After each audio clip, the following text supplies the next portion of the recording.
Chapter 4 When Jane and Elizabeth were alone, the former, who had been cautious in her praise of Mr. Bingley before, expressed to her sister just how very much she admired him. "He is just what a young man ought to be," said she, "sensible, good-humoured, lively, and I never saw such happy manners, so much ease, with such perfect good breeding." "He is also handsome," replied Elizabeth, "which a young man ought likewise to be if he possibly can. His character is thereby complete." "I was very much flattered by his asking me to dance a second time. I did not expect such a compliment." "Did not you? I did for you. But that is one great difference between us. Compliments always take you by surprise, and me never.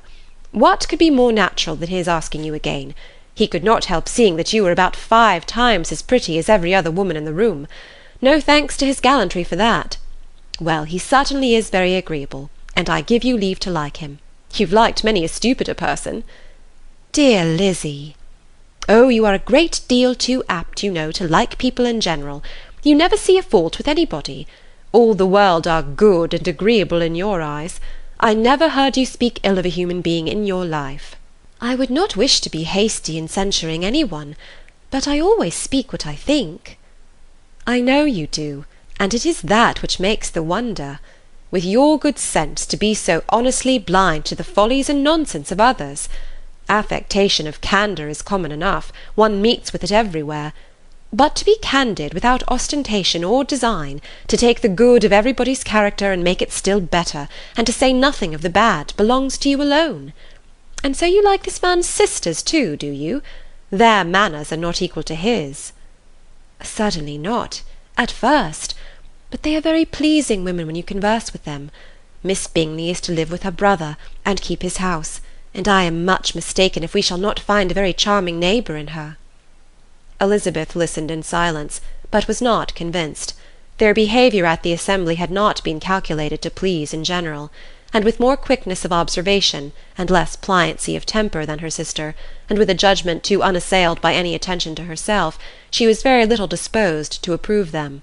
They were in fact very fine ladies, not deficient in good humour when they were pleased, nor in the power of making themselves agreeable when they chose it, but proud and conceited. They were rather handsome, had been educated in one of the first private seminaries in town, had a fortune of £20,000, were in the habit of spending more than they ought, and of associating with people of rank, and were therefore in every respect entitled to think well of themselves, and meanly of others.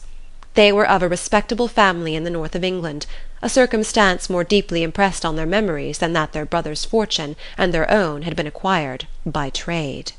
Mr. Bingley inherited property to the amount of nearly £100,000 from his father, who had intended to purchase an estate, but did not live to do it.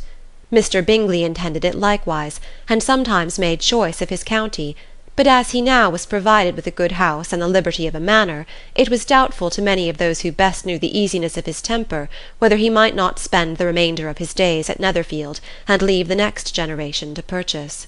His sisters were anxious for his having an estate of his own, but though he was now only established as a tenant, Miss Bingley was by no means unwilling to preside at his table, nor was Mrs. Hurst, who had married a man of more fashion than fortune, less disposed to consider his house as her home when it suited her. Mr. Bingley had not been of age 2 years, when he was tempted by an accidental recommendation to look at Netherfield House. He did look at it, and into it for half an hour, was pleased with the situation and the principal rooms, satisfied with what the owner said in its praise, and took it immediately. Between him and Darcy there was a very steady friendship, in spite of great opposition of character. Bingley was endeared to Darcy by the easiness, openness, and ductility of his temper, though no disposition could offer a greater contrast to his own, and though with his own he never appeared dissatisfied. On the strength of Darcy's regard, Bingley had the firmest reliance, and of his judgment the highest opinion. In understanding, Darcy was the superior. Bingley was by no means deficient, but Darcy was clever. He was at the same time haughty, reserved, and fastidious, and his manners, though well bred, were not inviting. In that respect his friend had greatly the advantage. Bingley was sure of being liked wherever he appeared. Darcy was continually giving offence. The manner in which they spoke of the Meryton assembly was sufficiently characteristic. Bingley had never met with more pleasant people or prettier girls in his life. Everybody had been most kind and attentive to him. There had been no formality, no stiffness. He had soon felt acquainted with all the room, and as to Miss Bennet, he could not conceive an angel more beautiful. Darcy, on the contrary, had seen a collection of people in whom there was little beauty and no fashion, for none of whom he had felt the smallest interest, and from none received either attention or pleasure. Miss Bennet he acknowledged to be pretty, but she smiled too much. Mrs. Hurst and her sister allowed it to be so, but still they admired her and liked her, and pronounced her to be a sweet girl, and one whom they would not object to know more of. Miss Bennet was therefore established as a sweet girl, and their brother felt authorized by such commendation to think of her as he chose. End of chapter 4.